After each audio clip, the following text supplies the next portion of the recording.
All right, everybody. I am Brian Lee Durfee, author of The Forgetting Moon and The Blackest Heart, both published by Simon & Schuster's Saga Press. Today, I'm going to be reviewing The Master of Puppets by Robert A. Heinlein.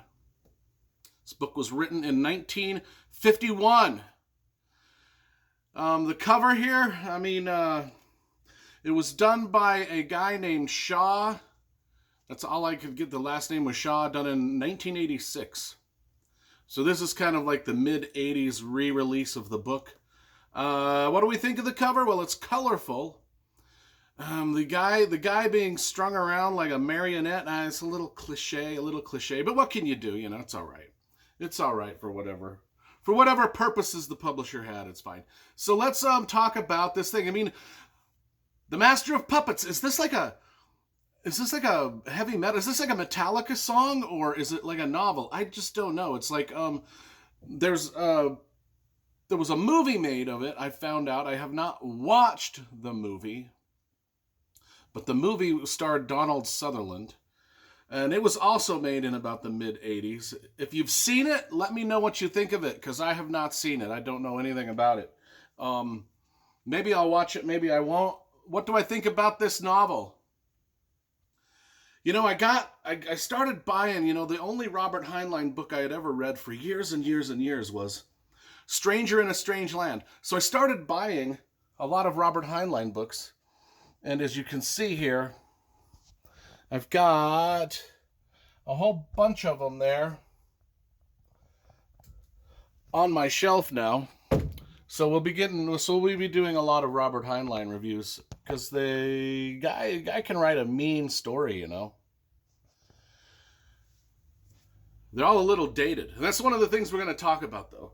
Is these things, these Robert Heinlein books, they're a little 1950s. This was written in 1951, like I said before. Now, it takes place in 2007. Now, what are we, 2021 right now? So it's fun to see what guys in the 1950s thought society would be like in our day and age now. And so that's one of the fun parts about reading these kind of books.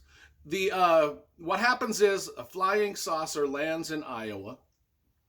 This is like a first contact, when I say 1950s, it's kind of like very naive.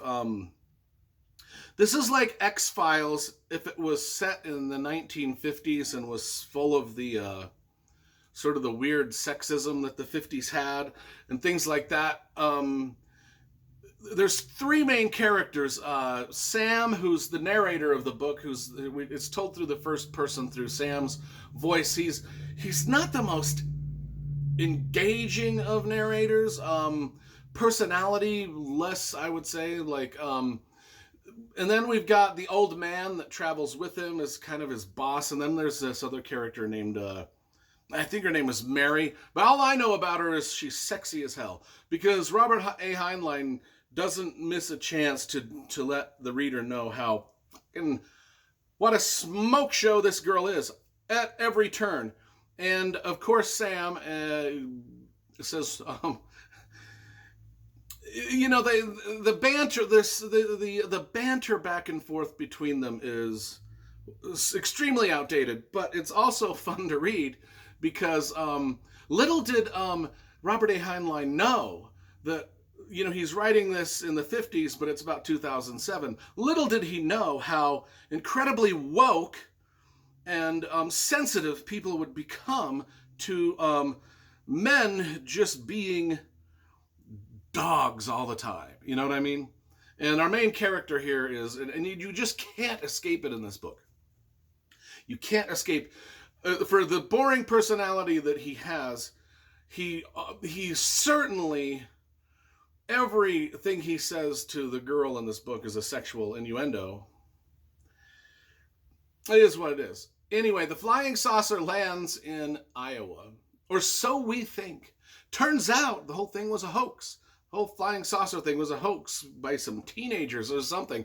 And but anyway, regardless, all the people that turned up to investigate the hoax have vanished. So is it a hoax or not? Oh my gosh. Oh my gosh. This is where the X-File creepiness starts to come in. Because Sam, the old man, and or the very sexy Mary go to investigate the vanished people, and turns out this whole thing is about slugs. The aliens are slugs. If you know what a slug looks like, it's like a worm, but fatter and more kind of like gross, and it just attaches itself. And it takes over the minds of the people. So it's kind of like there's aliens among us and we don't know it, right? And it's just, and they're breeding and breeding, and they're getting more and more and more. And that's kind of like the horror of the Puppet Master book. The Puppet Master, yeah. Master, I keep wanting to call it Master of Puppets. It's the Puppet Masters, not the Master of Puppets. It's the Puppet Masters. Anyway, this is a great kind of, I mean, if you can get past sort of the dated attitudes, and Robert Heinlein was also not very shy about tossing in his political opinions in all of his books, which is fine. I don't mind that. I actually kind of enjoy reading about the political influences and opinions of a lot of these guys, especially when they're, some of the older writers.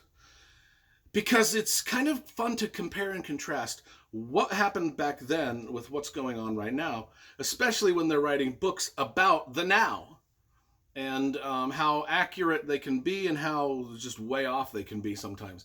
Anyway, it's a great, great first contact, sort of aliens overtaking human bodies horror novel.